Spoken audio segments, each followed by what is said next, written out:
One of the key questions that every commercial cow-calf operation has to answer at weaning time each year is how many replacement heifers do we need to keep in order to make sure that our herd size stays at whatever we think is the appropriate number for our particular situation. Well, one of the ways that we can start to answer that question is by looking at some data that comes from the Dickinson Research Station up in North Dakota. You see, what they did was keep track over 20 years' time the number of cows that calved each year in each age group. And if you look at this particular graphic, you'll see that the largest group, as you would expect, are the 2-year-olds, the ones having their first calf.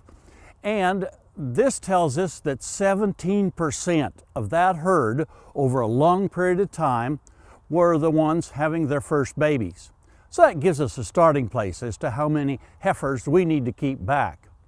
If we're thinking that we've got a 100 cow herd and I've got to have about 17 of them having their first calf the following year, then we need to keep certainly 17 or more replacement heifers to go into the breeding season next spring. Expect, certainly somewhere around 10% of any well-grown set of heifers to not conceive during that first breeding season. Or in other words, a 90% conception rate is pretty typical of situations, again, where they're well grown. So that tells me that we'd have to keep at least about 20 replacement heifers going into a good growing program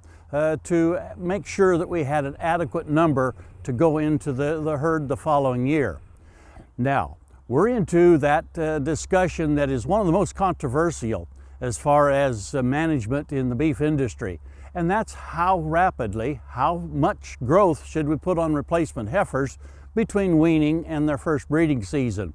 Some would recommend that we keep a lot more heifers and grow them at a slower rate, perhaps at less feed expense per heifer by doing that. And that would mean then, instead of keeping back 20 heifers for that 100 cow herd, we have to keep virtually all of our heifers, or someplace close to maybe 40 of them, that we're growing at a slow rate as they go into that breeding season next spring, because a lower percentage of those that grow at a slower rate are going to be cycling at the start of the breeding season, and therefore a lower percentage are going to be bred in a shortened breeding season of, say, 30 to 45 days. So, depending upon our growing program that we're planning to use this fall or winter, is going to make a big part of the decision of how many of these replacement heifers we're going to keep.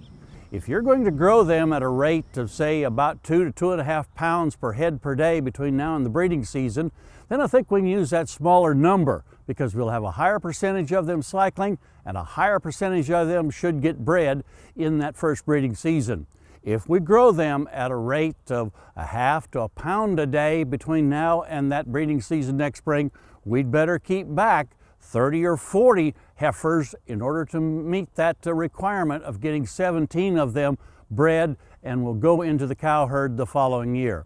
We hope this gives you a little better idea of how you go about making that decision of how many heifers that you're going to keep this fall going into the winter, so that you have the right amount calved the following year to maintain cow herd size in your situation. Hey, we look forward to visiting with you again next week on Sunup's Cow Calf Corner.